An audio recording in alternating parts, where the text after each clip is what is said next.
L'exclusivité dans le couple. On va prendre un passage dans 1 Corinthiens 6, à partir du verset 15. Ne savez-vous pas que vos corps sont les membres du Machia? Prenons donc les membres du Machia, en ferai-je les membres d'une prostituée? Que cela n'arrive jamais. Ou bien, ne savez-vous pas que celui qui se joint à la prostituée devient un même corps avec elle? Car il est dit, les deux deviendront une seule chair. Mais celui qui se joint au Seigneur est avec lui un seul esprit. Fuyez la relation sexuelle illicite. Tout péché qu'un être humain commet est hors du corps, mais celui qui se prostitue pêche contre son propre corps. Ne savez-vous pas que votre corps est le temple du Saint-Esprit qui est en vous, et que vous avez reçu d'Élohim, et que vous ne vous appartenez pas à vous-même, car vous avez été rachetés à un prix. Glorifiez donc Élohim dans votre corps et dans votre esprit, qui appartiennent à Élohim. 1 Corinthiens 7, on continue la lecture. Mais pour ce qui concerne les choses au sujet desquelles vous m'avez écrit, il est bon à l'homme de ne pas toucher de femme. Mais à cause des relations sexuelles illicites, que chacun ait sa femme et que chaque femme ait son propre mari. Que le mari rende à sa femme la bienveillance qu'il lui doit, et de même aussi la femme à son mari. La femme n'a pas de pouvoir sur son propre corps, mais le mari. De même aussi, le mari n'a pas de pouvoir sur son propre corps, mais la femme. On va s'arrêter là, on va faire une pause. J'ai lu ce matin, j'ai lu à l'instant plutôt, excusez-moi, le chapitre de 1 Corinthiens 6, à partir du verset 15, lorsqu'il parle du chrétien qui est la propriété du Seigneur Yahushua. Pourquoi? Parce que, en fait, quand on voit aujourd'hui la plupart des gens, des couples mariés ou même des gens normal, même qu'on appelle ça célibataire, beaucoup de gens font les choses en désordre. Et la parole de Elohim est là pour mettre l'ordre dans la vie des gens. Si nous sommes en Christ, nous sommes dans le Machia, et qu'il n'y a pas d'ordre dans notre vie, même dans les choses les plus basiques, et encore plus dans notre couple, il y a un problème là de sanctification, il y a un problème de relation avec le Père. Donc déjà, il faut d'abord se le dire. Déjà, ici dans Corinthiens 6, la Bible nous parle de notre corps qui appartient à Christ. D'abord, premièrement. Donc d'abord, si on s'adresse, je vais m'adresser d'abord aux femmes célibataires. Parce que là, on va d'abord commencer par toutes celles qui ne sont pas mariées et on est toutes passées par là. Il y a toujours eu un jour où on n'a pas été marié. On n'est pas arrivé au monde marié. Donc on est tous passés par cette case-là de femmes célibataires au moins une fois. Il y a un temps où on était célibataire dans notre vie. En tant que célibataire, jeune femme, jeune fille, même femme plus âgée, mais célibataire, dans le Seigneur, votre corps est la propriété de Yahushua. Qu'est-ce que cela signifie? Eh bien ici, l'apôtre Paul nous révèle, dans 1 Corinthiens 6, au verset 15, que notre corps sont les membres du Machia. Et il dit ensuite, prenons donc les membres du Machia, en ferai-je les membres d'une prostituée, que cela n'arrive jamais. Parce que celui qui se joint à la prostituée, c'est avec elle un seul corps. La prostituée ici, quand on parle, il prend l'image de la prostituée, sans doute s'adressant aussi à des hommes, mais quand la prostituée de manière spirituelle, c'est la grande Babylone. Ça veut dire c'est celle-là qui maîtrise le monde, là, la femme de Satan. Là. Hein? On ne le dit pas, mais voilà. C'est un esprit, une entité démoniaque. Voilà, que Satan utilise pour séduire les gens de la terre. Voilà. C'est toujours une entité féminine. Donc spirituellement, celle qui s'adonne au péché, celle qui s'adonne aux choses de cette vie-là, celle qui aime le monde plus que le Seigneur, sont liées à cet esprit impur. Voilà, ça c'est tous les chrétiens de manière générale, tous ceux qui marchent dans le péché, ils sont liés, ils se joignent à cette prostituée. Ben oui, vous êtes là, vous vivez vous adorez le luxe. Hein? Vous dépensez des choses sans compter, vous êtes là, vous vivez dans un train de vie arrogant, alors que vos frères et sœurs autour de vous qui n'ont rien. Ça, c'est quoi, ça? Ça, c'est être déjà lié à la Babylone. Vous faites tout pour l'argent, votre source, c'est l'argent. Ça, c'est Babylone. Là n'est pas le sujet de parler de ça. Ça, c'est vraiment de manière générale. Mais maintenant, quand on parle maintenant aux femmes, je m'adresse d'abord aux femmes précisément dans le cadre, dans la vie pratique de tous les jours. Il faut savoir qu'une femme ne peut pas, comment dire, son corps n'est pas le corps d'un autre homme. Même si tu n'es pas marié, ton corps n'a pas à être baladé, n'a pas à être touché par n'importe qui. Quel est cet évangile-là qu'on vous enseignait que quand on s'en fiance, on peut se défiancer au moins 3, 4 fois, 5 fois, 6 fois. C'est marqué où? Donc il y a des jeunes filles qui sont là, qui se fiancent à des hommes. Et ça ne va pas avec l'homme. L'homme les a touchés, on se fait des bisous, on se caresse. Et puis on casse, on recommence avec un autre et dans la même assemblée. Et vous trouvez ça logique? Vous trouvez ça complètement normal? Il y en a beaucoup qui font ça. Et parce que comme on connaît personne, il faut qu'on essaie tous les hommes de l'assemblée, voir qui est le potentiel véritable mari qu'il me faut. Où est-ce que c'est marqué que Christ, que Christ a permis que, une femme soit plottée de tous les sens là par les disciples, par les apôtres, quoi que ce soit? On a vu ça ouf. À un moment donné, il faut un peu d'équilibre et un peu d'ordre. Il faut savoir se dire les choses aussi en face. Vous n'êtes pas des prostituées, vous n'êtes pas des filles, de la rue, même si vous avez grandi sans parents, en Yehoshua Mashiach, c'est Yehoshua Mashiach maintenant notre père. Donc on n'est plus fille de la rue ou fille de je ne sais où pour être ploté par n'importe qui, on est géré par aucune loi, ce n'est pas comme ça. On n'est pas des animaux, même les animaux, il y a des principes quand même, il y a des animaux même qui se battent pour leurs femmes. Quand ils voient un mâle qui tourne autour, ils sont pas d'accord, hein. Ben oui. Ou quand ils voient une femelle qui tourne autour de... Voilà. Même les animaux ont cette conscience-là que, lui, c'est lui le père de mes enfants, c'est elle la mère de mes enfants, etc. Ils savent ça. Mais les humains, non. Ils vivent comme pire que les animaux. Pire que ça. Tu es une femme, tu acceptes que 2, 3 hommes t'embrassent sur la bouche, même si c'était des ex-fiancés, tu as accepté ça. Tu n'étais même pas marié avec eux, même si tu étais fiancé. Les fiançailles que vous dites là, c'était le mariage? Devant Elohim, ça veut dire qu'en gros, si vous considérez ça comme mariage, même si c'est un truc coutumier, il y a combien de mariages puisqu'à chaque fois vous cassez, vous rompez, vous retournez aussi avec d'autres hommes? Il y a combien de mariages du coup? Combien? Donc déjà, la loi de Elohim n'est même pas accomplie. Vous êtes déjà hors la loi. Parce que vous faites les choses en désordre. Ben oui.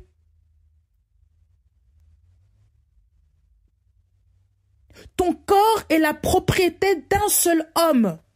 De la même manière que l'Église est le corps de Christ, Christ n'a pas 10 femmes, il n'en a qu'une seule qui s'appelle l'Église. Ton corps aussi appartiendra à un homme. Et quand tu es célibataire, il appartient au Seigneur Yehoshua.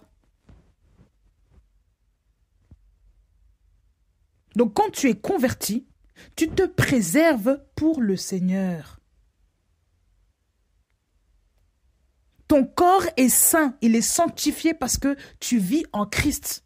Ça, c'est déjà des choses que normalement dans les assemblées aujourd'hui chrétiennes, on devrait enseigner aux jeunes gens. Mais on n'enseigne rien, on pense qu'à chanter, louer toute la journée ou s'habiller, pour se montrer tous les dimanches. C'est ça en fait la loi de l'église aujourd'hui. C'est ça qu'on voit.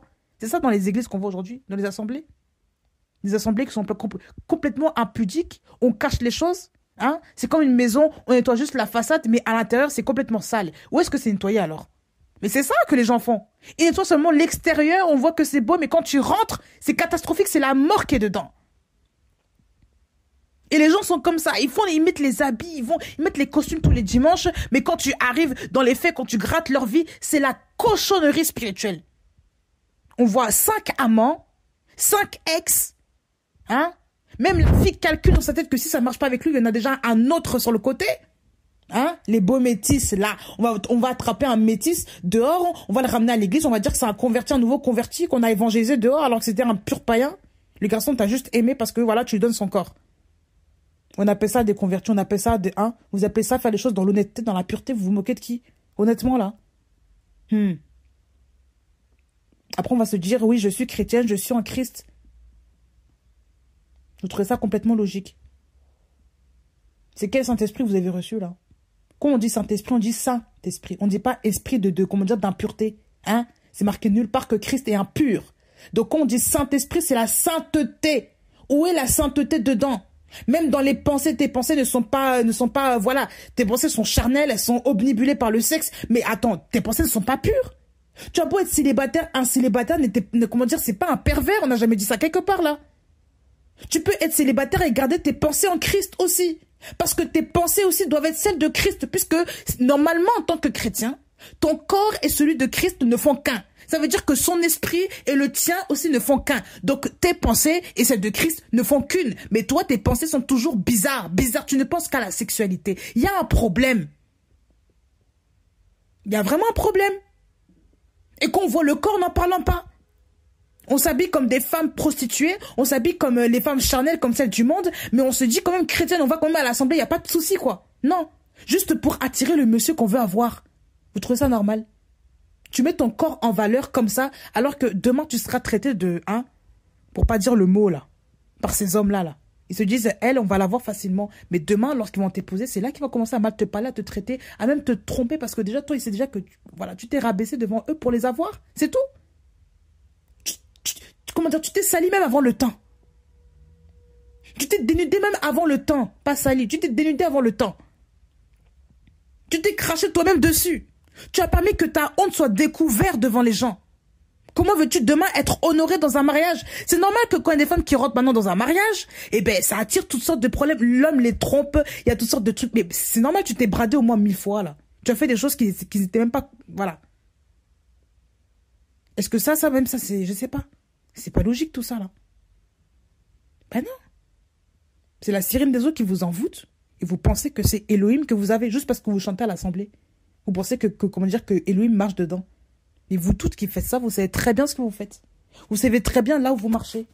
Vous connaissez très bien là où vous mettez les pieds. Vous savez très très bien. Vous n'êtes pas du tout ignorante. Pas du tout. Vous le savez. Alors repentez-vous. On ne cherche pas un homme à l'assemblée pour je sais pas, comment dire, pour se marier. Non, attends.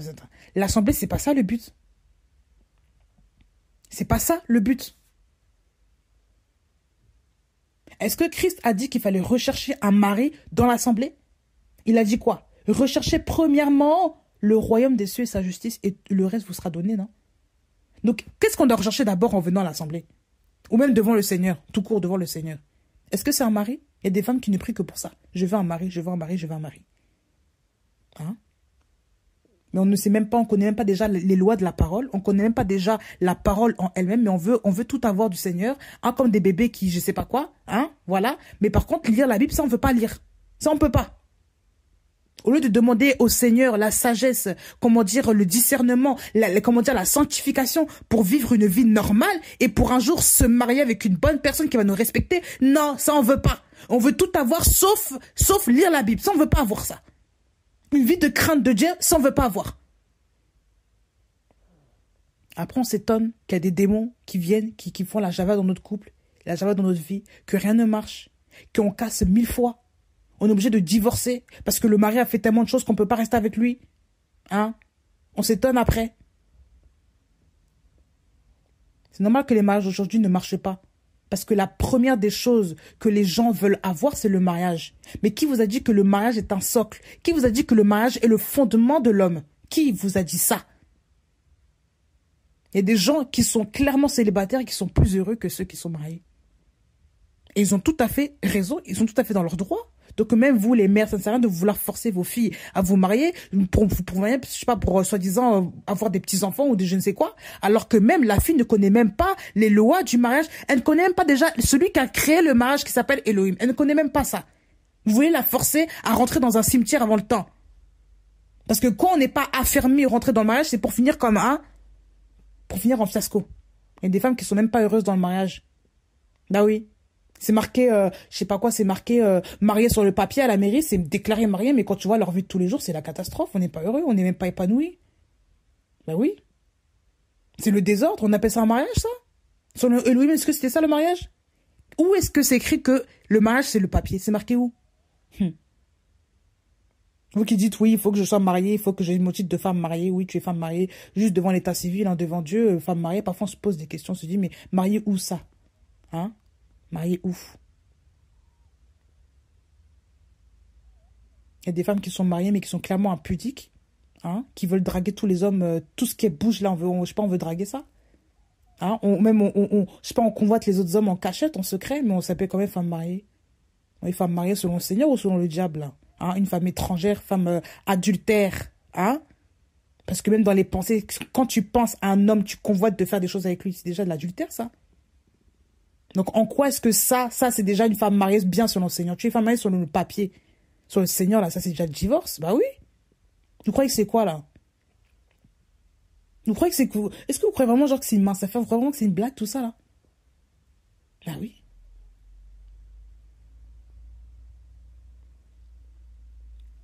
Le Seigneur nous garde. La Bible dit quoi? Que garde ton cœur plus que toute autre chose.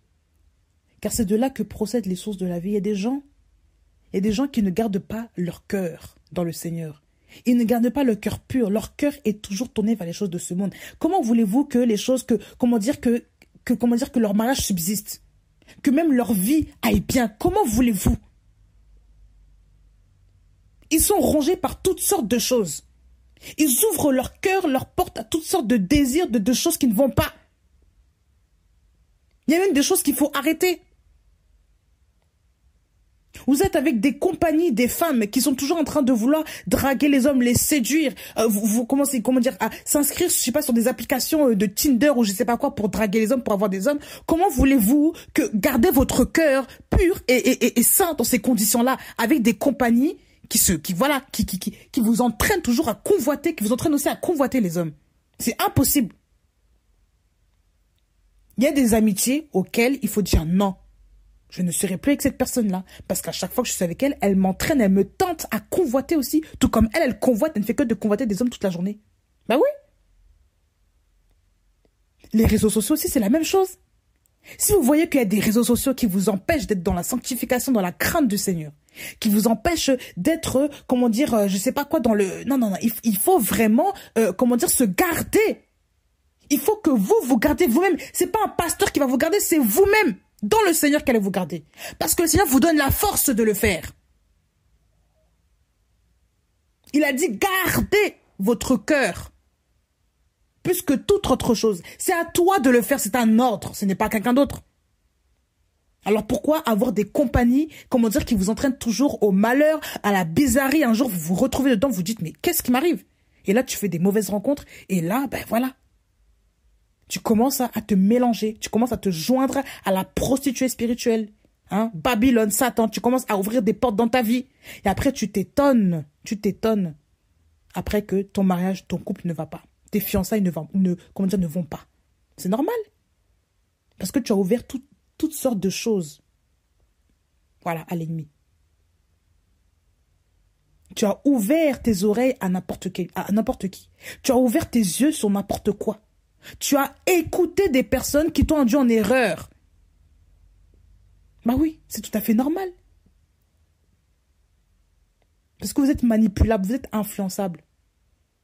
Quand on est en Christ, quand on est enraciné en Christ, quand on passe ses journées avec le Seigneur, quand on lit sa parole, on la médite, on la boit, celle qui nous forme, cette parole-là, on ne peut pas être ballotté ça et là je sais pas où, on ne peut pas. Parce qu'on a la connaissance. Cette connaissance-là qui est inébranlable, c'est ça. C'est ça l'eau de vie, c'est ça. Il y a des gens qui n'ont pas l'eau de vie. C'est normal qu'ils ont une eau tarissable, une eau qui les emmène, tout droit vers la mort. C'est normal. Ils ne font que boire des eaux bizarres, des eaux amères. C'est normal. Après, ils tombent malades, après, ils s'étonnent que rien ne va dans leur vie. Mais c'est normal. Vous buvez des faux enseignements, vous buvez des choses qui ne sont pas normales. On ne vous enseigne même pas sur le mariage, même dans vos assemblées. On ne vous enseigne même pas dessus. On ne vous dit même pas que changer, de partenaire comme ça, même si c'est fiancé, ce n'est pas bon. On ne vous enseigne même pas dessus que les copinages en Christ, ce n'est pas bon. Tu es là, tu fréquentes un homme, voilà, tu parles avec lui, voilà, et tu changes, ça ne va pas. Tu vas encore avec un autre. Mais attendez, où est la place du Saint-Esprit là-dedans? Est-ce que Adam a fréquenté 10 Èves avant d'arriver à Ève? Est-ce que Ève a fréquenté 10 000 Adam avant d'arriver à Adam? Non, il n'y avait qu'un seul Adam. Il n'y avait qu'une seule Ève au commencement des choses. Vous êtes là, vous mélangez un homme, plus un homme, plus un homme, plus un homme. Et vous trouvez ça normal. Il n'y a rien de normal là-dedans. Quand le Seigneur donne un homme et une femme, il le donne que pour elle. Il ne donne pas 10 000, 10 000 femmes pour cet homme-là ou 10 000, ou 10 000 hommes pour cette femme-là. Non. Il ne fait pas tester les gens. On ne fait pas ces choses-là. Il faut mettre sa vie en règle un petit peu. Votre corps appartient à Christ. Christ n'a pas eu 1000 églises avant d'arriver à vous. Non. Qu'est-ce que c'est que ça? Qu'est-ce qu'on vous enseigne? Quels sont ces enseignements bizarres qu'on vous dit? Et en plus, le pire, c'est que je suis sûre qu'on vous voit passer à l'église quand même on vous voit parler avec des gens différemment, on vous laisse quand même passer ça. On vous laisse quand même avec ces hommes-là en train de parler, rigoler, il n'y a pas de souci. Tu connais cet homme? Non. Tu lui racontes toute ta vie de A à Z et ensuite tu changes, et tu changes, et tu changes. Mais dans le cœur de ce jeune homme-là, tu peux aussi le blesser. Il te voit parler avec un autre homme, mais ça crée des problèmes. Il est jaloux, il est blessé cet homme-là aussi. Parce que s'il t'aime encore, comment tu vas faire? Bah oui. C'est pour ça qu'avant de s'engager dans une relation avec un homme, il faut parler au Seigneur, questionner le Seigneur et être prudent avec les gens. Vous êtes une femme, vous êtes femme. Comment est-ce que vous allez commencer à vous jeter, à rire, à tout, à bras ouverts, à commencer à je sais pas quoi, mais un homme comme ça, voilà. Et si c'est un homme qui est très amoureux de toi, il va prendre le temps de... il va prendre du temps très mal à t'oublier. Ah oui. Il va avoir du mal à t'oublier. Puis s'il voit que tu es avec un autre homme, qu'est-ce que ça fait dans le cœur de cet homme? Est-ce que tu as pensé à ça? Au lieu de commencer à changer comme ça du jour au lendemain parce que te disant tu es belle, tu veux profiter. Profiter de quoi? Si tu voulais profiter, tu restes dans le monde, tu vas pas commencer à l'église, commencer à jouer l'hypocrite. Non, c'est pas normal tout ça là. Il faut se respecter un petit peu. Même dans d'autres religions, les femmes se respectent plus que chez les chrétiens. Vous trouvez ça normal? C'est pas normal tout ça là. Et encore plus les jeunes filles. Les jeunes filles là qui ont même pas 18 ans là. Vous allez faire quoi avec les hommes aujourd'hui là? Non, non, non. Ça, il n'y a pas de relation avec garçon, il n'y a même pas de fréquentation, il n'y a rien du tout. Si j'étais professeure, directrice d'école, j'aurais mis école de filles, école de garçons. Séparés. Aucun mélange bizarre. Parce que ça crée beaucoup de problèmes. Et on voit aujourd'hui les résultats de la laïcité aujourd'hui en Europe. On voit les problèmes que ça fait. Non. Il n'y aura pas de mélange. En tout cas, si j'étais directrice ou prof, il n'y aura pas de mélange dans tout ça. Bah oui. Parce que c'est pas normal. On voit tellement de mélanges, tellement de choses. Aujourd'hui, les choses sont... Tout est fait pour exciter la chair des gens à ce qu'ils commettent la pudicité, à ce qu'ils commettent le désordre. C'est ça le désordre. Le mélange. Quand tu es célibataire, tu te gardes pour le Seigneur. Qu'est-ce que même dit 1 Corinthiens 7? À partir du verset...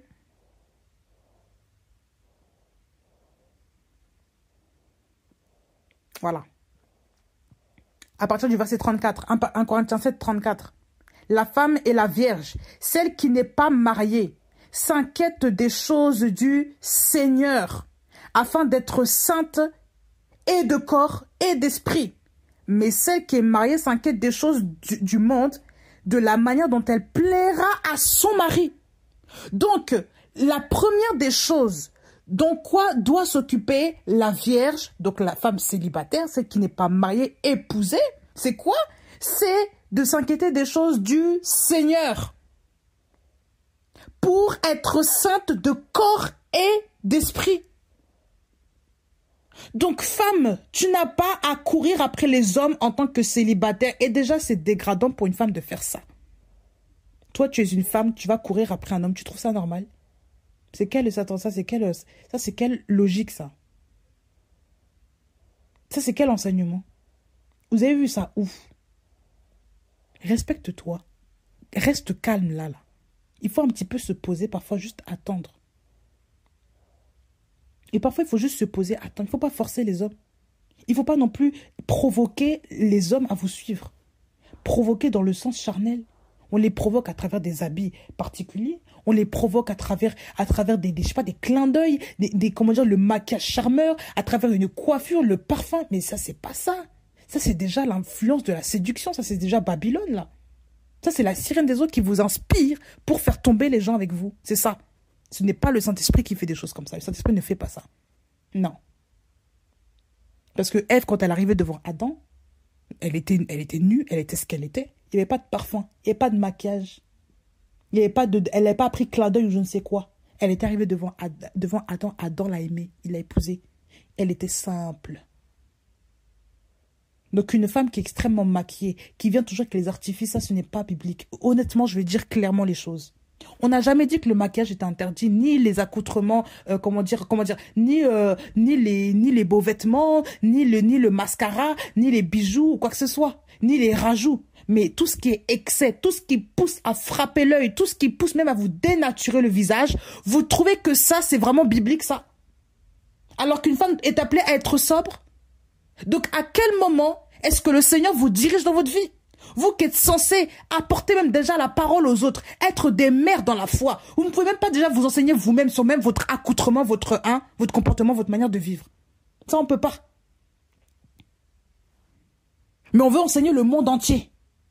On écoute des prophétesses qui racontent du n'importe quoi, qui ne savent même pas déjà s'habiller elles-mêmes. Elles font que provoquer les hommes dans la chair, hein, à travers leurs habits quand même très serrés, très collants, très coûteux, machin.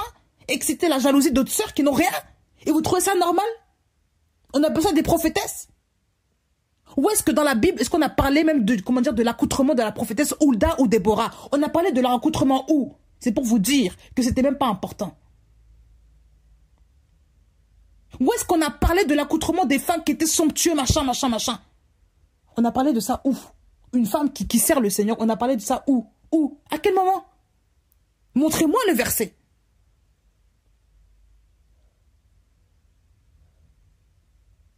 Elohim veut des femmes sobres. Non pas des femmes qui pètent à la vue, qui éclatent à la vue, qu'il faut que attirer les hommes. C'est pas ça l'évangile là. Maintenant. C'est pas ça l'évangile. Alors que faites-vous de la parole? Où est la parole? Qui est-ce qui vous dirige? Arrêtez de mentir aux gens, de dire que vous avez le Saint-Esprit. Vous avez quel esprit? C'est quel esprit qui vous dirige? Repentez-vous.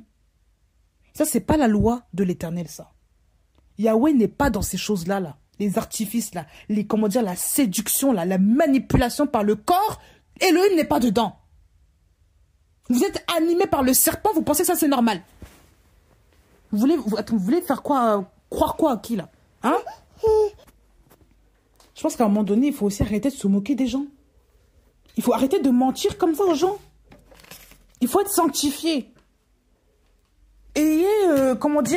Soyez sanctifiés. En Christ, on ne se comporte pas de la manière. On ne peut pas commencer à ramener les coutumes du monde et vouloir maintenant ramener ça maintenant en Christ et dire que non, Christ va accepter, Christ va comprendre. Vous n'êtes pas sanctifiés. Vous êtes mélangés. Voilà pourquoi il n'y a rien qui avance dans votre vie. Et même si vous avancez selon les critères de ce monde, sachez qu'en Dieu, il y a zéro.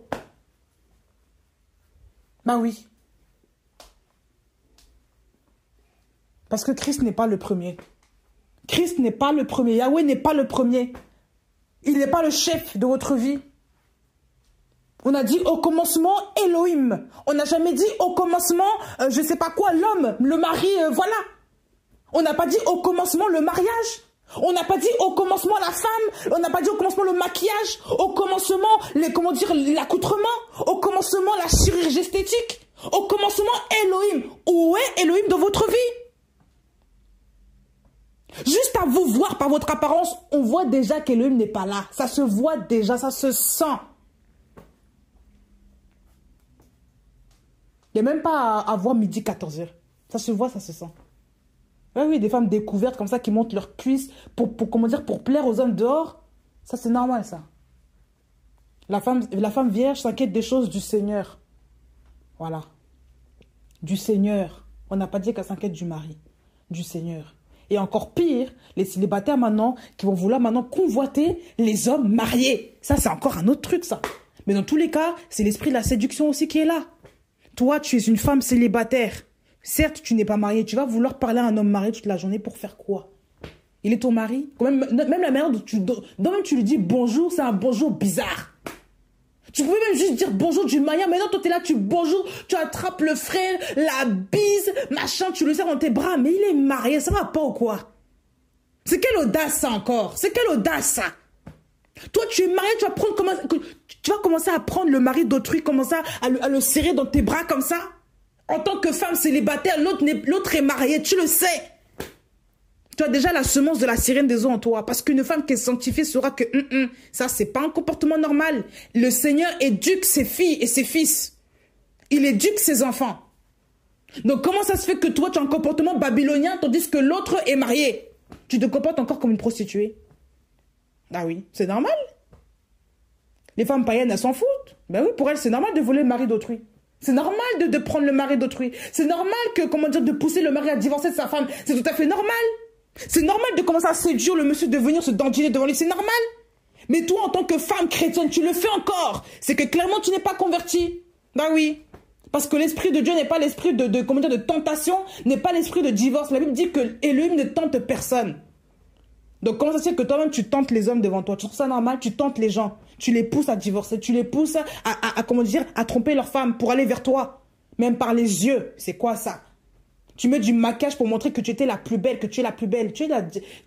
Voilà, les femmes qui se maquillent comme ça, honnêtement, vous êtes dans la séduction. Ça, c'est pas normal. C'est quoi cette marque-là que vous avez sur vous, là? Hein? On n'attire pas son mari par le maquillage? On n'attire pas les hommes par le maquillage? Ça, c'est la sirène des eaux qui fait ça. Bah oui. Lisez un peu l'histoire de Jézabel avec Jéhu. Elle a fait quoi? Quand elle savait que Jéhu allait venir, elle a mis du fard sur ses yeux. Pour le séduire, elle a mis du fard sur ses yeux. Mais les véritables prophètes, les véritables juges là, eux ils savent très très bien, ils regardent pas ça. Les hommes spirituels ne tombent pas dans ce piège. Ils savent que ça c'est déjà la séduction. Un homme spirituel, quand il voit une femme qui veut le séduire, ça l'irrite. Ça l'irrite. Il y a la colère, une sainte colère qui monte. C'est pas, il tombe dans son piège, il commence machin, nanana, draguer, parler avec elle, non. Il y a une sainte colère. Il n'apprécie pas ce genre de choses. Parce que le péché, on en a en horreur. Quand tu es en Christ, tu as horreur du péché. Et le péché, c'est aussi l'art de séduire, la séduction. Ça a déjà commencé comme ça. C'est ce mode-là opératoire que Satan a pris pour séduire Adam et Ève, pour qu'ils mangent le fruit. C'est le même mode opératoire. Il les a séduits. Il leur a montré quelque chose de beau, de machin. Ils sont tombés dans le piège. Donc déjà, vous toutes qui faites ça, vous êtes déjà dans la, voilà, vous êtes dans la soupe de Satan, là. Voilà. Vous tournez comme ça. Il vous arrose, il dit, tu vois, en fait, c'est lui qui vous bâtit. C'est lui qui vous bâtit. Il vous dit, tu vois, il faut s'habiller comme ça pour séduire tel homme, pour avoir telle faveur, il faut parler comme ça, il faut parler de telle manière, il faut venir à telle heure même pour voir un frère, hein? Tu vas voir un frère à 22h, 23h. Tu vas aller voir le frère là-bas, le frère, et voilà, sa femme est partie en déplacement, le frère est marié. Le frère que tu aimes bien, je vais le voir quand même pour avoir la prière. Quelle prière? Quelle prière? Quelle prière? C'est quoi cette affaire? C'est quoi ce comportement-là? Hein? Non, vous croyez qu'ici que les hommes débarquent chez moi comme ça, comme je sais pas quoi? Même si un homme doit venir, déjà mon mari est là. Il doit être présent, il doit être averti. Si c'est mes frères qui viennent, mon père, tout ça, il n'y a pas de souci. Ce sont les hommes de ma famille. Mais un homme étranger que je ne connais pas, même si je le connais là, il va venir chez moi comme ça, naturellement, vous voyez ça où? De qui a-t-il même l'autorisation? Le père de cette famille, l'homme qui est dans cette famille, doit avoir l'autorisation. Il doit avoir le mandat de mon mari pour rentrer ici. Vous croyez que c'est comme ça que les hommes vont venir comme ça, vous voir, vous courtiser? Mais je sais pas, mais qu'est-ce que c'est que ça là? Et vous-même, les femmes aussi qui laissez ça, vous laissez des hommes venir vous parler au téléphone, venir parler, vous séduire alors que vous êtes en couple. Trouvez-vous ça normal? Parfois, il faut savoir dire de manière tranchante à certains hommes qui sont très collants. Je suis en couple ou alors je suis mariée, je suis fiancée. Donc, je ne vais pas m'engager avec quelqu'un d'autre. Il faut fermer la discussion dessus. Parce qu'il y a des hommes qui ne comprennent pas. Il y a des hommes qui, je sais pas, qui sont... Hein, ils pensent qu'ils vont toujours vous avoir. Les discussions téléphoniques. Vous êtes là, vous parlez du matin au soir. Vous parlez du matin au soir avec le même frère. Alors que tu es engagé avec un autre frère. Même si l'autre frère avec qui tu es engagé n'est pas très, n'est pas très courtisan, n'est pas très romantique, avec toi par rapport à l'autre. Si Elohim m'a dit que c'est cet homme-là avec qui tu dois rester. Déjà, même si Elohim ne t'a pas dit, toi tu t'es engagé avec un autre frère, tu restes avec ce frère-là, tu es engagé avec lui. Bah oui. À moins que Elohim ne te dise, change. Lui, enfin, change, dans le sens que non, c'est pas un homme pour toi. Mais si Elohim t'a parlé, Elohim te parle, tu es engagé avec cet homme-là, tu restes avec cet homme-là. Même si l'autre est plus gentil, plus beau, plus séduisant, qu'est-ce que tu as à faire avec un autre homme au téléphone comme ça, jusqu'à pas d'heure, jusqu'à minuit, alors que tu es engagé avec quelqu'un d'autre? Qu'est-ce que c'est cette affaire-là? Ah oui? Qu'est-ce que c'est que ce comportement? Il faut arrêter. Les hommes ne sont pas tous parfaits. Comme chez tout le monde. Mais est-ce que c'est pour autant qu'on va aller commencer à parler à d'autres hommes au téléphone? Vouloir se plaire à parler avec d'autres hommes au téléphone? Je trouve ça logique. Où est Elohim? Où est Elohim? Quand tu es engagé avec un homme, tu restes avec cet homme.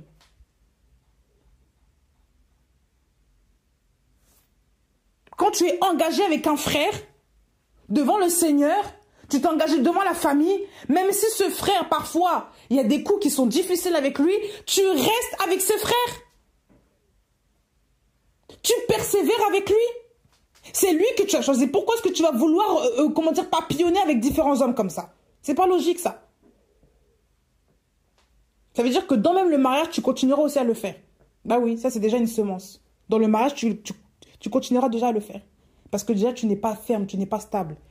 Tu vas vouloir parler à tous les hommes. Tu vas aimer aussi que les hommes te parlent naturellement. Ça, c'est pas normal. C'est quoi cette relation-là? Non. Même tes collègues de travail, ce n'est pas normal qu'ils t'appellent toujours pour rigoler, pour blaguer. À des hommes, ça c'est logique ça. Toi, d'une femme, des hommes toujours t'appellent, t'envoient toujours des blagues, t'es là pour que tu rigoles. Ils veulent te faire rire, tu trouves ça normal? À toi une femme. C'est déjà qu'ils veulent t'avoir, ils veulent te plaire, ils veulent te séduire. C'est déjà la séduction qui fait ça là. Vous avez vu ça où? Non. Il ne faut pas non plus tomber dans ce piège-là. Il y a des hommes auxquels cas il faut dire non. Il ne faut même pas répondre au téléphone. Il y a des hommes qui insistent tout le temps, il ne faut même pas répondre. Il y a des hommes qui sont toujours en train de vouloir, de vouloir vous attirer l'attention. Il ne faut pas y répondre. Il faut faire comprendre à l'homme que tu n'es pas à prendre, que tu n'es pas accessible. On n'a pas à sortir avec toi, on n'a pas à parler avec toi en désordre. Tu es une femme sanctifiée. Bah oui. Il faut savoir se respecter. Même les femmes qui ont un certain âge, vous avez un certain âge, respectez-vous aussi de la même manière. Même si vous avez passé l'âge de la vingtaine, la trentaine, vous arrivez à un âge quand même un peu plus senior où les femmes, quand même, je sais pas, respectez-vous quand même. Vous ne pouvez pas commencer à parler avec des petits jeunes hommes là, comme des gamines inexpérimentées de la vie et vouloir quand même, trouver vos maris là-dedans, là, honnêtement là. Il faut savoir se tenir, je sais pas. Il y a une attitude qu'il faut tenir. Il faut observer les femmes de la parole. Comment se comportent-elles? Même le Seigneur, personnellement, à toi, va t'éduquer. Toi, il va te dire, tu as un certain âge, tu ne peux pas commencer à parler avec des hommes. Et en plus, avec des jeunes hommes, comme ça. En désordre, comme ça, au téléphone. Non, l'homme t'appelle, tu réponds. Tu rigoles, tu rigoles, pendant des heures. Tu trouves ça normal? Un frère t'appelle juste pour te blaguer, tu trouves ça normal? Ou un collègue de travail, ou peu importe. On trouve ça normal.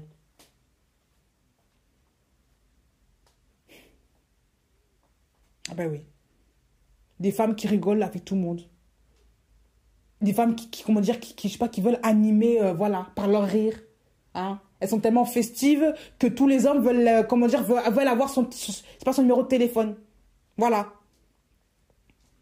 Ça, c'est tout à fait normal, ça.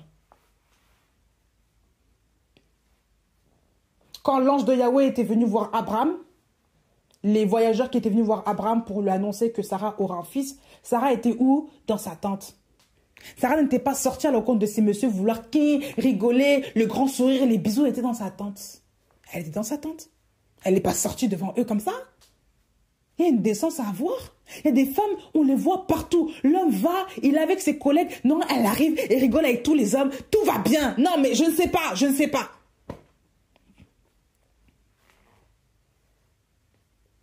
La place de la femme, c'est d'abord dans sa maison. C'est pas auprès des hommes comme ça, des hommes d'autres. En plus, les hommes, voilà. Non. Ton mari, d'abord. Et après, dans ta maison. Avec des enfants, si tu en as. Mais c'est pas d'abord avec tous les hommes dehors, là. Qu'est-ce que ça veut dire, tout ça? C'est quoi ce mélange? C'est pas normal. Bah non. Il faut rester sobre.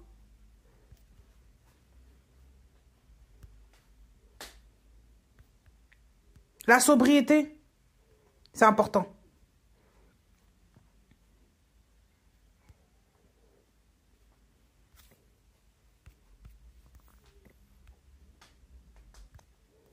Juste un bref passage, hein, pour vous confirmer ce que je dis.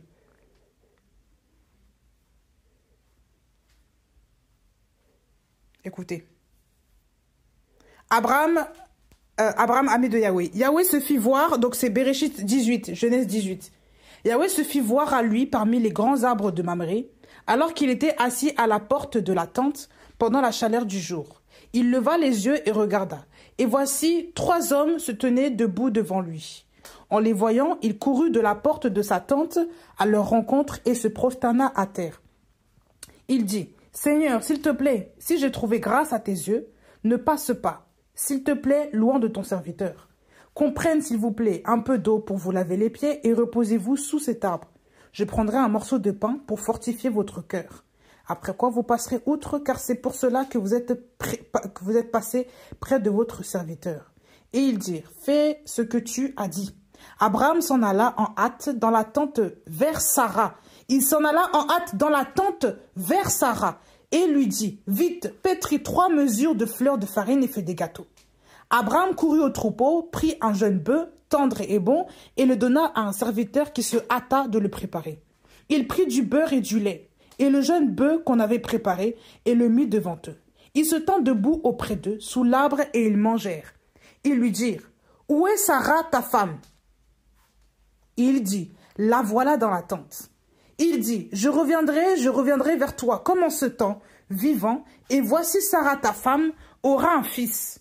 Et Sarah écoutait à la porte de la tente qui était derrière lui. Il faut savoir ici que Sarah était où? Derrière la tente. On parle bien du lieu où elle était. On n'a pas dit qu'elle est sortie aussi avec Abraham, elle est partie voir ces messieurs, elle est restée dans la tente. On voit ici la décence d'une femme, juste dans ce passage. Si le Saint-Esprit vous ouvre les yeux, il vous ouvre, il illumine les yeux de votre esprit là, vous allez voir déjà la décence de cette femme. Cette femme-là est restée dans la tente. Elle a fait des gâteaux, oui, parce qu'il lui a dit, il lui dit aussi, ils sont là dans la tente vers Sarah, il lui dit, pétris 3 mesures de fleurs, fais des gâteaux. Donc elle savait forcément qu'il y avait quelqu'un qui était là. Elle l'a fait. Elle n'est pas sortie comme ça. Rigolant avec ces hommes-là, blaguant avec eux. La décence d'une femme.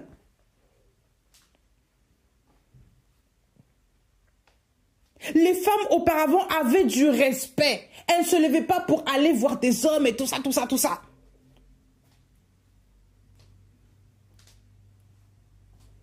Maintenant, qui a reçu ces hommes-là? Est-ce que c'est cette femme ou est-ce que c'est Abraham? C'est Abraham. Et comme une femme bien éduquée, elle est restée là où elle était. Elle est restée dans son milieu, dans la tente. Il y a des femmes qui ne pensent qu'à sortir dehors, à s'exhiber. Elles sortent tout le temps. Il faut toujours qu'on les voit dehors. Il faut qu'on sache qu'elle est dehors, cette femme. Tu ne peux pas la voir à la maison, c'est pas possible. Elle n'est jamais chez elle. Ah oui. Toujours avec des frères. À l'assemblée, faire des programmes, intercession, louange, toujours à blaguer. Elle a les numéros de tous les frères de l'assemblée. Parce que, soi-disant, il faut garder le contact avec les gens. C'est une porte ouverte, cette femme. Elle n'est pas éduquée selon l'esprit. Parce que si elle lisait la parole, le Seigneur allait l'éduquer sur ça. Il allait l'enseigner d'abord sur sa propre vie, sur elle-même. Il allait lui dire, pointer les choses du doigt et lui dire, toi, tu es une femme, tu as tous les numéros des hommes. Voilà. Regarde Sarah. Sarah, est-ce qu'elle était allée à l'encontre de ces hommes? Est-ce qu'elle était partie courir à l'encontre de ces hommes? Non. C'est Abraham qui est parti voir ces hommes-là.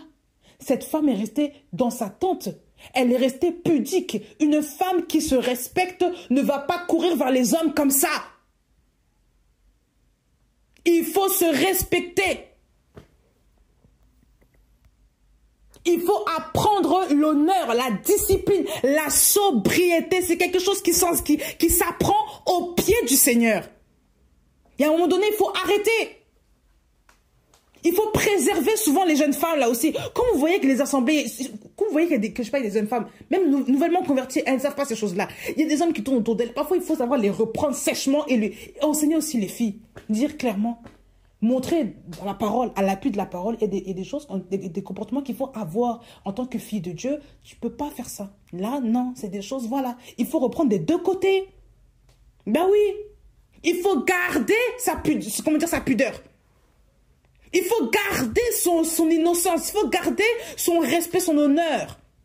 Un homme qui sait que tu es tourné par 10 000 hommes, il ne va pas te respecter. Demain, même si tu es jolie, il ne va même pas vouloir t'épouser. Parce que c'est déjà que 3000 garçons t'ont déjà parlé, donc potentiellement, tu es déjà parti faire des choses avec eux. Tu as déjà déballé toute ta vie, ton corps est déjà vu 1000 fois. Ça veut dire quoi, ça? Mais non, c'est pas comme ça, là. Votre corps est le temple du Saint-Esprit. Votre corps n'est pas le temple d'une idole. Votre corps est le temple du Saint-Esprit. On ne peut pas faire n'importe quoi avec votre corps. Ce n'est pas une poubelle. Même dans le fait de parler avec vous Non, il y a des choses qu'il faut respecter. Est-ce que ces hommes étaient partis voir Sarah?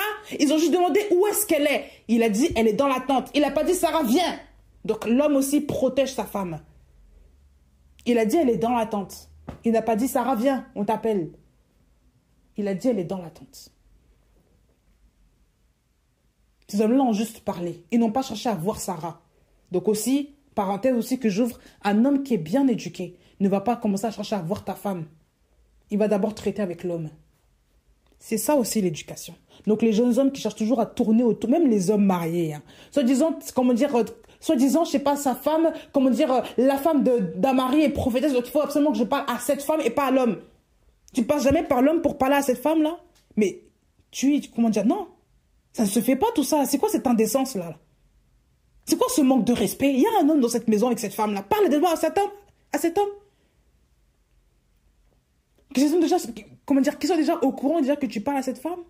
Et quand tu parles à cette femme, sois en présence, que cet homme-là soit en présence de la femme. Ben oui. C'est pas comme vous voulez, là. C'est pas ça, la vie, là. C'est pas le monde, quand même. Non. Il faut remettre de l'ordre. L'ordre, c'est dans la parole. Bah oui. C'est pas dans le monde. Donc arrêtez de vouloir mélanger vos cultures, faire une soupe là avec du ketchup, du gombo, de la mayonnaise. Ou après vous dites ça, c'est ça la parole. Non, non. La parole est pure. Ça veut dire qu'elle ne se mélange pas. Il n'y a qu'une parole. Il n'y en a pas 10. Donc arrêtez vos mélanges saugrenus, bizarres. Ça, c'est pas d'Elohim tout ça non plus. Il faut savoir se respecter un petit peu. Ah oui. Le respect, c'est ça. Se respecter.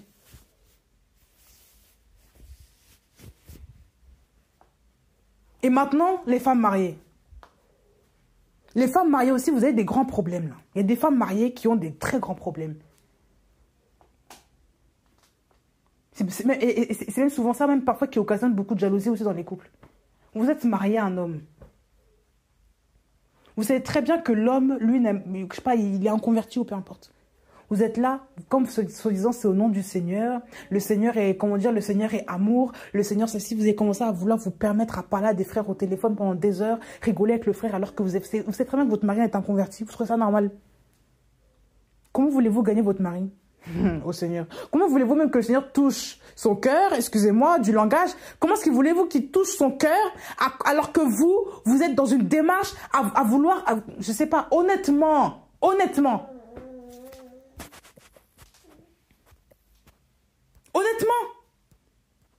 qu'est-ce que 1 Corinthiens 7 dit? Qu'est-ce qu'il dit à propos du mariage?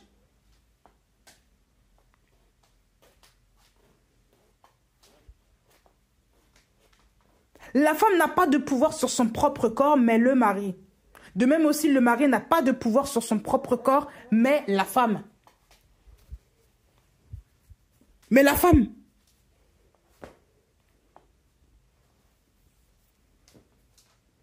Ton corps là, toi ton corps est toujours à l'assemblée. Hein? Ton corps est toujours à l'assemblée. Le pasteur vient, te fait bisous. Les autres frères te tiennent et te fait bisous. Hein?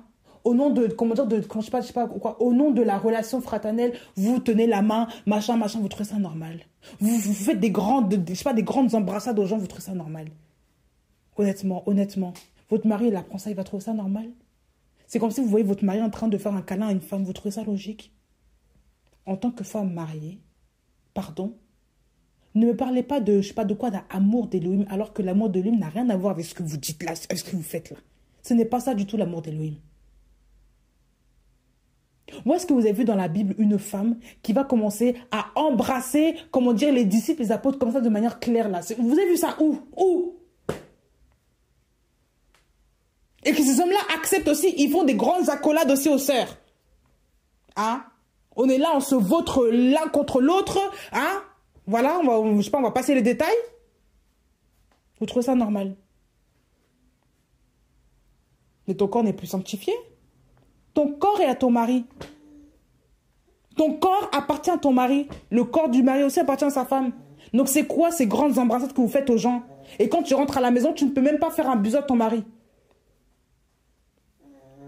Je trouve ça logique. Même pas de câlin à ton mari. Mais par contre, tu vas volontiers faire la bise, je sais pas, aux frères là-bas. Mais ton mari, non, non. Vous voyez pas déjà qu'il y a un esprit bizarre qui vous initie là? Vous trouvez ça normal? On appelle ça mariage? Mariage, c'est ça le mariage. Mariage? Il y a quelque chose dont je voudrais parler aussi. Entre parenthèses. Que je vais ouvrir. Le mariage est exclusif. Ça veut dire que dans le mariage, il n'y a que deux personnes.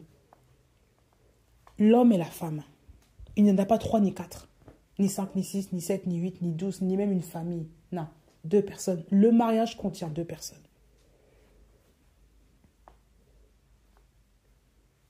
Ah bah oui. Que les gens ne s'initient pas dans votre couple. Que les gens même ne commencent pas à plus se parler à vos, comment dire, mais que ce soit de même sexe ou sexe opposé. Que personne ne vienne prendre plus de place dans votre couple, si ce n'est que l'homme ou la femme. Qu'aucun homme étranger, une femme étrangère, ne vienne s'installer dans votre mariage et prendre votre place ou prendre la place du mari dans votre couple. Ça, c'est interdit. C'est anti-biblique. Non. Il y a une exclusivité à garder dans le mariage. Et ça, on parle même au niveau aussi des parents. Les parents, quand les enfants sont mariés, vous n'avez pas à rentrer dans le couple de vos enfants et vouloir y mettre vos lois ou commencer à monopoliser le temps de votre fille ou de votre fils alors qu'elle est mariée à quelqu'un d'autre et qu'elle ne s'occupe même pas même de l'autre. Vous trouvez ça normal? Vous voulez passer plus de temps avec votre enfant alors qu'elle est mariée, alors qu'elle a d'autres préoccupations, mais vous ne pensez qu'à vous. Ça, c'est de l'égoïsme, ça. Et ce n'est pas de l'amour, c'est vouloir détruire le mariage des autres. Ah bah oui. Ah oui, il faut le dire. Comment est-ce que toi, tu es mère, ou enfin, peu importe où tu es père, tu vas commencer à passer du temps avec ton enfant comme s'il était encore à la maison, alors que maintenant il a une vie de famille, il a des obligations, mais tu veux le détruire? C'est quoi cet asservissement-là? Ça, c'est de l'emprise. Ce n'est pas normal. Ce sont des femmes qui sont toxiques ou des pères qui sont toxiques qui font ça. Ah oui, c'est qu'ils veulent toujours garder l'emprise sur leurs enfants. Ils ne veulent pas laisser les enfants tranquilles faire leur vie. Ça, c'est pas normal. Mais non, c'est pas normal. Ça, c'est même pas biblique. La Bible dit que l'homme quittera son père et sa mère et s'attachera à sa femme. Il s'attachera à sa femme. Il ne s'attachera pas à son père ou à sa mère. Il s'attachera à la femme. Les parents qui ne connaissent pas les lois de Yahweh vont détruire votre couple si vous ne faites pas attention. Bah oui. Ils vont vouloir s'initier dans votre couple, commencer à piquer, voler vos mains, commencer à créer des problèmes juste pour, voilà. Parce que eux, ils n'aiment pas l'entendre. Ils n'aiment pas quand ils ne sont pas là. Ils veulent absolument faire savoir que non, ils étaient là, c'est eux qui, voilà. Ça, c'est déjà l'esprit de l'antichrist, l'esprit du, comment dire, le démon du divorce, hein, de la séparation. Tout ce qui est divorce, séparation, ils sont à l'origine. Ce sont des gens qui sont comme ça. Qui vont toujours vouloir s'infiltrer pour bien créer des fissures entre les gens et un jour créer des booms, des explosions. Parce qu'ils auront déjà, voilà. Ils auront déjà eu leur terrain, ils auront déjà bien analysé leur terrain, ils auront déjà bien chargé comment dire, les choses, et bam, explosion. Un jour, vous allez voir que votre couple, votre mari, eh ben, on divorce. Je sais pas, je me sépare, je ne peux plus. Voilà. Et quand on regarde bien, ben, c'est à cause du beau-père ou de la belle-mère. Ça va pas. Il y a tellement de films comme ça. Mais quand on vous montre des films comme ça, c'est en vérité, c'est la réalité des choses spirituelles. Ben oui. Ce qui se passe dans les familles, souvent, c'est à cause, premièrement, parfois des parents. Et ça, on ne se rend pas toujours compte. Parfois, c'est à cause même d'un frère ou une sœur qui était trop lié avec le frère ou la sœur qui se marie. Donc lui, comme il veut garder toujours cette complicité, ben, il va vouloir détruire le couple parce qu'il veut pas être... voilà. Parce qu'ils ils se sont exclus. En fait, il veut former un couple avec son frère ou sa sœur, il ne se rend pas compte que ça, c'est une relation qui n'est pas normale. Ben oui, on voit ça souvent. Les frères jumeaux ou même les frères même qui ont peu d'âge, comment dire, les frères et sœurs qui ont peu d'âge d'écart, quand on voit qu'un va se marier, ben on sent qu'il va nous abandonner, il va partir. Donc on veut l'attirer, on va créer toutes sortes de choses pour qu'il reste avec nous. Mais ça c'est déjà toxique parce qu'on vous dit bien dans la parole que l'homme et la femme, que l'homme quittera son père et sa mère, s'attachera à sa femme. Bah oui. Ils ne feront qu'un. Ils ne feront pas 3, non. Ils ne feront pas 4, non. Ils ne feront qu'un. Donc, les gens qui sont autour, dans cette famille-là, là où vous êtes mariés, doivent respecter votre couple. Et des gens qui sont saints d'esprit, et d'abord qui ont le Saint-Esprit aussi, vont respecter automatiquement votre couple. Ils vont respecter votre cadre et ils vont respecter le mariage dont vous êtes aussi, d'où vous êtes. Parce que les gens qui ne respectent pas le mariage, ils vont commencer à vouloir rentrer en désordre dans votre vie, commencer à vouloir ériger des lois, créer des problèmes, créer des disputes entre vous et votre conjoint. Et c'est là que vous voyez que ce sont des gens qui ne sont pas normaux. Ben oui, ça c'est sûr. Il y a des gens qui prennent toute la place, ils veulent prendre toute la place, ils veulent casser toutes les choses. Ils veulent avoir leur place dans votre couple, alors qu'ils n'ont aucune place dans votre couple. Même si c'est frères et sœurs, même si c'est père, mère, oncle, tante, même si c'est des gens qui vous ont encouragé, qui vous ont aidé, ils n'ont pas de place dans votre couple. C'est vous et votre mari ou vous et votre femme, si vous êtes un homme.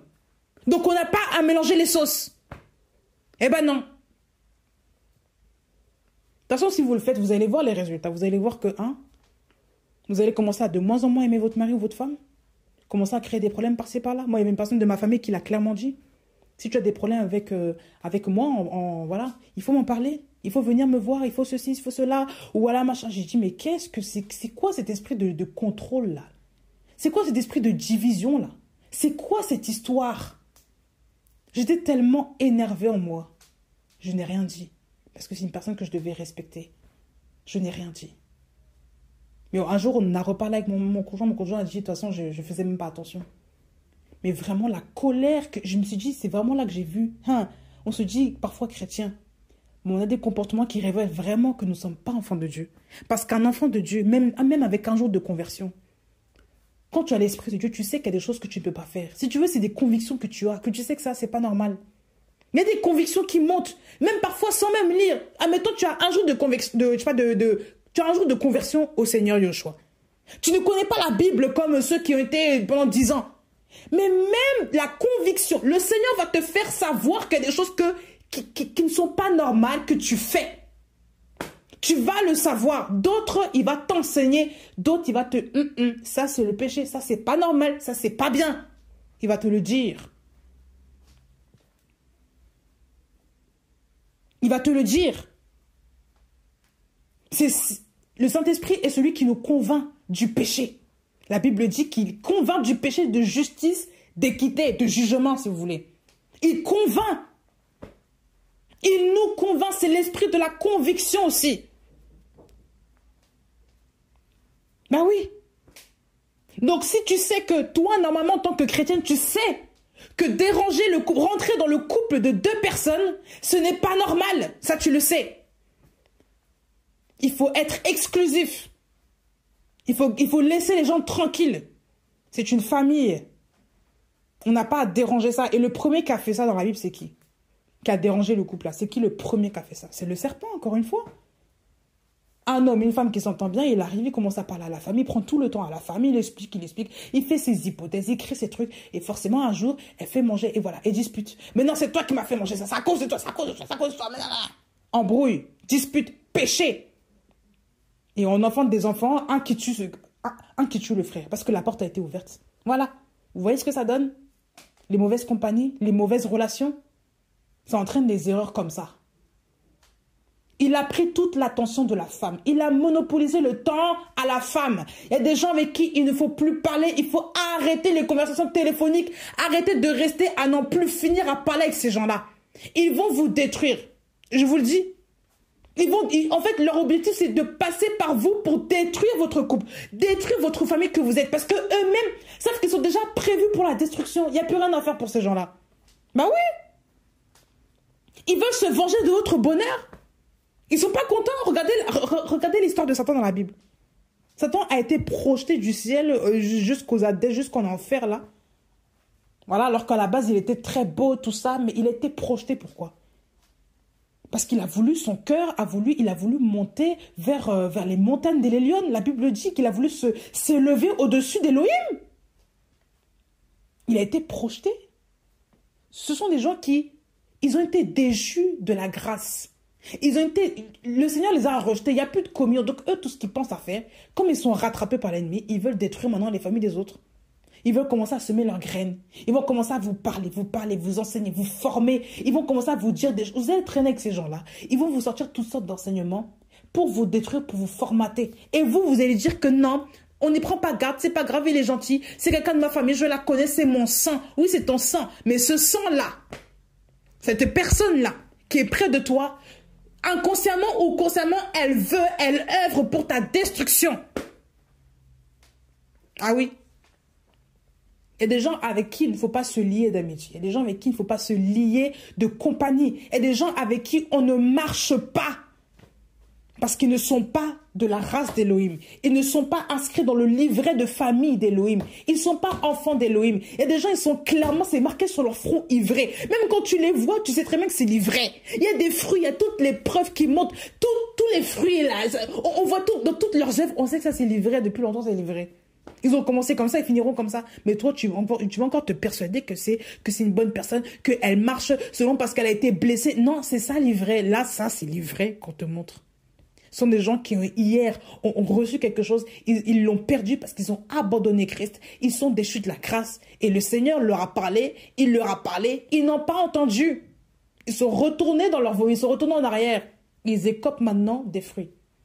Et leur destruction, la Bible dit, ne tardera pas. Elle sera soudaine. Ils ne se rendront même pas compte de ce qui leur arrive. Il y a des gens comme ça. Ils ne se rendent pas compte. Ils sont là, ils pensent qu'ils vivent bien, qu'ils ont fait leur œuvre, ils veulent détruire les gens. Non, non. Parfois, il faut garder ces forteresses fermées. Il faut garder ces forteresses fermées. La Bible veut l'exclusivité dans le couple. Hein? Femme mariée, on ne plaisante pas avec n'importe quel homme. On plaisante d'abord avec son mari. Bah oui, c'est ça d'abord l'enseignement. Même ton beau-frère, tu n'as pas rigolé avec ton beau-frère comme si c'était, je sais pas, non, il y a quand même, il y a quand même un respect à avoir. Ton beau-frère est ton beau-frère, c'est le mari de ta sœur ou alors, je sais pas quoi, le frère de ton mari. Mais il faut respecter les gens. On n'a pas à plaisanter, à blaguer, à vouloir, non.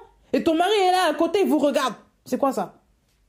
Mais c'est comme ça, après, on se crée des sentiments, on se crée des films, ou l'autre même se crée des films, commence à vouloir te draguer, commence à vouloir créer des problèmes dans ton couple, parce que ton mari, maintenant, va commencer à te dire, non, toi, tu traînes avec l'autre. C'est pas normal, tout ça, là. C'est quoi ce comportement-là? Ben non! L'exclusivité dans le couple. Il faut d'abord avoir ton mari comme confident, d'abord. Ou ta femme comme confidente. Si tu es un homme, je précise toujours. Mais toi, en tant que femme, tu dois d'abord te confier à ton mari. C'est pas aux autres hommes que tu vas te confier. Même pas à ton père ou... Non. Ton père, ton grand frère. Non. En tant que femme mariée, tu te confies d'abord au Seigneur, bien sûr, avant toute chose. Elohim, lui qui voit les choses. Et ensuite à ton mari. Voilà. Selon la sagesse que tu as reçue pour lui parler les choses. Tu lui dis les choses. Mais c'est pas à tout le monde que tu vas commencer à raconter ta vie, là. C'est quoi cette affaire-là? Tu n'es pas une maison ouverte où tout le monde passe, on dirait c'est un musée, tout le monde vient, touche les choses, on admire, on regarde, on passe comme, je sais pas, c'est pas un boulevard. C'est quoi ça? Une maison normale où qui a habité est fermée. On ne la laisse pas ouverte à toutes sortes de gens, que les gens viennent, ils passent, ils traversent, ils sortent. Ce n'est pas comme ça. Ça, ce n'est pas le respect, là. Non, non, non. Et les gens, quand ils marchent quand ils marchent dehors, et ben souvent, ils crachent, ils s'en fichent. C'est pas ça, l'enseignement, là. Il faut respecter tout le monde. Il faut respecter tout le monde. J'insiste dessus. Respecter tout le monde. Donc, je termine avec ça, hein, en disant que dans le Seigneur, il n'y a que là que le mariage subsiste. Le mariage ne subsiste pas dans les coutumes de ce monde. Il ne subsiste pas à travers des prières bizarres que vous allez faire, une tradition africaine, asiatique, américaine, non, indienne. Non, non, non. Il subsiste à travers Christ. Toute chose subsiste en lui. La Bible le dit. Toute chose. Ah oui. Donc, on n'a pas à vouloir faire des incantations, des choses comme ça comment dire, pour avoir le mariage, comment dire, pour garder son... Non, non, non. Quand tu es en Christ, eh ben, automatiquement, ton mariage aussi est gardé en Christ. Parce qu'il est notre couverture. C'est lui qui nous couvre. Mais oui. Et ton mari, toi qui es une femme sanctifiée, ton mari aussi, puisque tu es uni à lui, il est aussi sanctifié. Sinon, tes enfants seraient impurs. C'est la Bible qui le dit, c'est pas moi. Dans Corinthiens 7 aussi, on y reviendra. Regardez Colossiens 1, verset 17. Et il est avant toute chose. Et toute chose subsiste en lui. Ça veut dire quoi le verbe subsister? Pour ceux qui ne comprennent pas. Subsister. Définition dans le dictionnaire normal. Quand on dit que toute chose subsiste en lui, c'est toute chose continue d'exister. Après élimination des autres éléments ou malgré le temps. Malgré le temps, elle continue d'exister. C'est entretenir aussi son existence. Ben oui. Et les synonymes du mot subsister, c'est demeurer. Donc toute chose demeure en lui. Toute chose dure en lui. Toute chose se maintienne en lui. Toute chose, se conserve. Donc l'amour de base que tu avais pour ton mari, en Christ, tu vas le conserver. Mais dans le monde, tu vas finir par dire, j'en ai marre, je veux divorcer. Ça, ce n'est pas d'Elohim. Ça veut dire que tu n'es pas enraciné en Elohim. Parce que quand tu es enraciné en Elohim, Elohim même il va faire en sorte que ton mariage perdure. Que ton mariage, soit, qu'il tienne dans le temps. Il va toujours renouveler chaque matin tes sentiments pour ton conjoint. Ta patience pour ton conjoint. Chaque matin, il renouvelle ses bontés pour nous. Ça veut dire que chaque matin, il fait en sorte que tu sois aussi une femme bonne pour ton mari, que tu continues de l'aimer, pour que tu continues d'être la femme qu'il a connue dès le départ. Et que tu sois même meilleure qu'hier. C'est ça que Elohim veut. Aujourd'hui, on voit des femmes qui se plaisent, je sais pas, à jeter leur mari. Elles l'insultent, elles le dénigrent parce qu'elles ne l'aiment plus, tout simplement. On appelle ça le mariage. Quand toi-même, de tes propres mains, tu détruis ton mariage, c'est parce que clairement, tu ne subsistes pas en Christ. On dit que la folle renverse sa maison de ses propres mains. Il y a des femmes qui renversent leur maison de leurs propres mains. Elles la détruisent par leurs paroles. Elles détruisent leur foyer par ce qu'elles font. Elles parlent à toutes sortes d'hommes. L'homme est blessé, l'homme est détruit. L'homme même finit par voir ailleurs pour les faire réagir, mais elles ne comprennent pas. Elles pensent que c'est le mari qui est mauvais, mais non, c'est à cause d'elles. Elles ne savent pas que c'est leur comportement qui occasionne toutes ces choses-là, parce qu'elles détruisent leur foyer. Elles pensent que c'est ça je sais pas, que c'est normal. Elles détruisent leur foyer. Ce sont des femmes qui sont, elles sont tellement aveuglées, elles ne voient rien. Ben oui. On trouve ça normal. Après, on va dire non, Elohim est Seigneur dans ma vie. Elohim m'a fait du bien. Oui, mais dans ta maison, déjà, tu fais quoi, là? Déjà, est-ce que tu fais à manger? Tu ne penses qu'à acheter des kebabs, acheter des grecs? Tu appelles ça faire à manger? Tu appelles toujours quelqu'un pour te faire à manger. Même ta fille fait même plus à manger que toi. Ben oui. Quand Comment, je sais pas, tes enfants, toujours, oui, fais à manger, c'est ton tour, fais à manger. Mais non, ça, c'est la paresse, ça. Quand tes enfants vont partir, qui va faire à manger, même pour vous, même pour toi et ton mari? C'est qui? C'est le vent? Tu as aussi embauché une bonne pour venir faire le travail chez toi? C'est quelle affaire, ça? Ce sont des femmes qui sont paresseuses, qui ne veulent rien faire. Elles sont toute la journée, je sais pas, devant la télé. Elles veulent ensuite embaucher leurs enfants, comment dire, mettre ça sur la base de l'enseignement, alors que c'est juste la paresse qui fait ça. Ça, c'est pas l'enseignement, ça. Ce sont des manipulatrices. Bah oui, il faut le dire. Souvent, on met l'éducation devant. Non, tu es manipulatrice. C'est pour ça que tu veux contrôler ton enfant à vouloir tout faire dans la maison. En fait, tu veux juste un esclave, une boniche. Tu ne veux rien faire de toi-même. Et quand tu regardes même la vie de ces deux, comment dire, de ces femmes-là, elles ne font rien. Elles ne pensent qu'à se maquiller, se pomponner, aller dehors, mais à la maison, les enfants doivent tout faire. Elles, quand elles reviennent, tout doit être clean. Mais elles ne font jamais le ménage. Ce sont les enfants qui font tout. Elles ne savent pas lever même un balai pour balayer. Elles ne peuvent pas faire ça. À voir même l'état, parfois quand les enfants ne sont pas là, il faut voir l'état de la maison, la poussière, la saleté, les araignées qui tissent leur toile, comment dire, tranquillement comme ça, il n'y a pas de problème. On est là, même pour passer un coup de lingette, un coup de désinfectant sur les meubles, ça on ne peut pas faire ça. Mais on va accuser toujours les sorciers, les démons. Jusqu'à quand vous allez faire des choses comme ça là? Il faut un peu se lever. Comment dire, rehausser ses hanches là, prendre le torchon, les gants et nettoyer sa maison, tout simplement. Arrêtez de maltraiter vos enfants derrière le ménage. Ce n'est pas, comment dire, en fait, c'est pas ça l'éducation, c'est pas ça. Il y a un temps où tu montres à ta fille ou à ton, je sais pas, à tes enfants comment on fait à manger, comment on s'occupe d'une maison, mais déjà d'abord, il faut déjà leur enseigner à ranger leur chambre. Et ensuite, naturellement, tes enfants, eh ben, ils feront le ménage à la maison, il n'y aura même pas à vouloir faire des grands ménages là. Mais non! Tu leur enseignes tous les jours. Nettoie d'abord, tu ranges ton lit, tu ranges ceci. Mais c'est pas toute la maison à faire comme ça. Tu lui obliges, tu l'incombes. Comment dire, tu maltraites même ta fille. Si elle ne fait pas bien, tu la maltraites. Juste pour qu'elle fasse des choses pour toi. Tu es une manipulatrice. Il faut te dire les choses. Toi qui fais ça, tu manipules tes enfants. Ça, ce n'est pas de l'amour. Ça, ce n'est pas Elohim qui fait ça. Ce n'est pas Elohim qui fait ça. Elohim n'éduque pas les enfants pour les maltraiter, pour les asservir demain avec d'autres hommes. C'est pas comme ça. C'est quoi cet enseignement-là? On voit ça aussi beaucoup dans certaines cultures. Je ne vais même pas dire les noms pour ne pas vexer les gens encore. On voit ça beaucoup dans certaines cultures. Ah, faut tout faire à la maison. Tu vois la fille qui a 12 ans, qui fait le repassage, qui fait le nettoyage comment dire, du début à la fin. Elle fait le repas comme une grande. 12 ans, 12 ans. Elle se lève le matin comme si elle avait des enfants à gérer, alors que c'est elle l'enfant. Mais c'est elle qui gère toute la maison. Voilà. C'est ça le matin, c'est ça. Voilà, c'est ça. C'est ça la journée d'une enfant de 12 ans. Voilà. On va dire non, c'est normal, il faut l'éduquer. Il faut qu'elle comprenne la vie. 12 ans, 12 ans. Et même si elle avait 15 ans. Que Dieu m'en préserve de faire ça à ma fille. Que Dieu me préserve de faire ça même à mes enfants. Ah oui, ça c'est pas normal ça. De faire nettoyer toute une maison entière, de forcer la petite à faire ça, si elle ne fait pas, tu commences à l'engueuler, tu la grondes, tu la maltraites, tu la terrorises avec des mots qu'il ne faut pas. Ton mari va te frapper demain, ton mari va te... Attendez, c'est pas ça l'enseignement là.